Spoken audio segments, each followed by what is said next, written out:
بسم الله الرحمن الرحيم.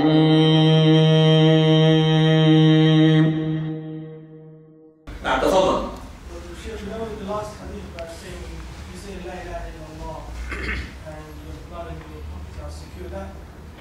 Somebody could misunderstand and say that if you just say La ilaha illallah and you don't do any action, would that still make your life and your property secure? Okay. When you say La ilaha illallah, do you think that a person would say La ilaha illallah would not do an even single action? That's in the imagination. Or the imagination of the muhajirun, the takfiri people. A person who is a disbeliever and says La ilaha illallah wouldn't do a single thing. Can you imagine that? You can't. And that's what Shaykh Islam Taymiyyah said. If this person, yes, he doesn't do any good deed whatsoever, which is impossible, whatsoever, and he makes all the evil acts, then La ilaha illallah will not benefit him. But it's not really true. This La ilaha illallah, definitely, it would do like this person is called Suhaib, Al-Ansari, companion. He wasn't a companion, he was a kafir all the time. Yet, just the last moments in the battle of Uhud, he fought. He went to fight, and then nobody knew that he was in the Muslims. And then he was amongst the people who were dead. Brought to the Prophet ﷺ.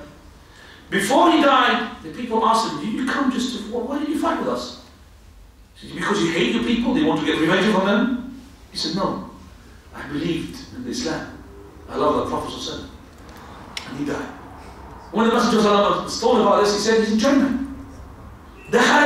He's in Jannah, in paradise.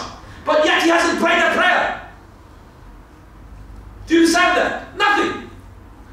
He secretly embraced Islam and then he went straight away to the jihad. Nothing.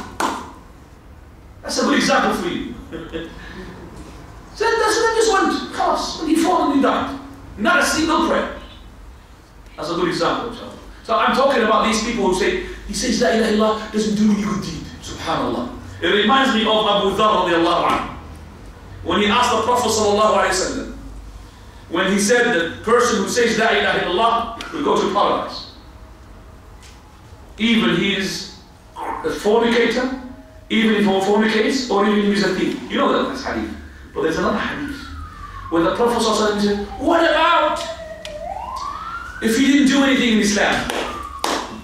He said, "Just he makes something. What about if he's weak? What about if he's deaf? What about if he's blind?" He's just telling him.